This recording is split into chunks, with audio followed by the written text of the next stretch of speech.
வணக்கம். இன்று இறைமாட்சி அதிகாரத்தின் 8வது குறளை நாம் பார்க்கலாம். மன்னன் எப்படி இருக்க வேண்டும்? இன்சொல் கூறுபவனாக இருக்க வேண்டும். கடுஞ்சொற்களை விடுவிக்க வேண்டும். நடுவு நிலைமை தவறாமல் இருக்க வேண்டும். வீரம் மிக்கவனாக இருக்க வேண்டும். நல்ல அமைச்சரவையோடு இருக்க வேண்டும். நல்ல குடிமக்களை பெற்றிருக்க வேண்டும். நல்ல வளங்களை பெற்ற நாடை உருவாகுபவனாகவும் அமைய வேண்டும். இதெல்லாம் வரிசையாக வள்ளுவர் சொல்லிக்கிட்டே வர்றார்.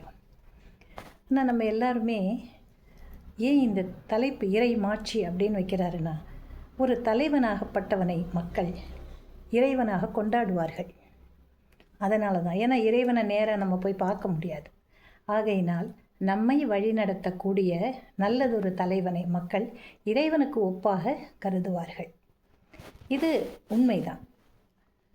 அப்போது அந்த மன்னனை எப்படி இருந்தால் மக்கள் இறைவனுக்கு ஒப்பாக கருதுவார்கள்? நல்ல குணம் இருக்கலாம், வீரம் இருக்கலாம், அதே போல் வளங்களை பெருக்கக்கூடிய வல்லமை பெற்றவனாக இருக்கலாம், அறிவோடு இருக்கலாம், அன்போடு இருக்கலாம், இரக்க குணத்தோடு இருக்கலாம், நல்ல ஒழுக்க நெறிகளை கடைபிடிப்பவனாக இருக்கலாம். எல்லா குணமும் இருக்குது இல்லையா? அத்தனை குணங்களையும் இருக்கக்கூடிய அந்த மன்னவன் இன்னும் என்ன தனக்காக செய்து மக்களை கவர வேண்டும். கவர்தல்னாக்கா அட்ராக்ஷன்னு சொல்கிறோம் இல்லையா? அது எல்லாரையும் விரும்ப மாட்டோம் இல்லையா? சில பேருக்கு அவங்க எவ்வளோ நல்லவங்களாக இருந்தாலும் அவங்கள பிடிக்காது. சில பேருக்கு அவங்க ஒன்றுமே செய்யலைனாலும் அவங்கள ரொம்ப பிடிக்கும். இது மனித இயல்பு, இயற்கையில் இதெல்லாம் நடந்து கொண்டு தான் இருக்கிறது. நம்மளே பார்க்குறோம்ல, சில பேரை பார்க்காமையே நமக்கு பிடிக்கும், சில பேரை பார்த்தாலே பிடிக்காது இல்லை? இது எல்லாமே நடைமுறையில் இருக்கக்கூடிய செயல்பாடுகள் தான். இப்போ இந்த குறளில் என்ன சொல்ல வரார் வள்ளுவர்? சொல்லுவது என்ன அப்படின்னு பார்க்கலாம். முறை செய்து காப்பாற்றும் மன்னவன் மக்கட்கு இறை என்று வைக்கப்படும். முறை செய்து காப்பாற்றும் மன்னவன் மக்கட்கு இறை என்று வைக்கப்படும். முறை செய்து அப்படின்னா என்ன? நம்மளுக்கெல்லாம் முறை செய்யறதுன்னு சொல்லுவாங்கள்ல வழக்கில், சீர் செய்யறது. அதுவா? இல்லை.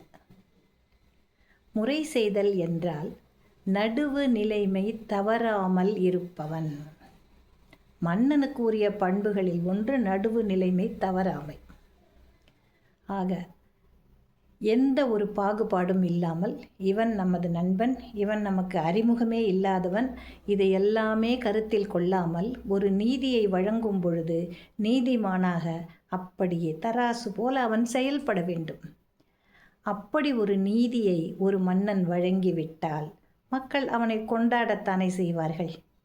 உண்மைதானப்பா? யாருன்னு பாரபட்சம் இல்லாமல் மக்களை காப்பாற்றக்கூடியவனவன்.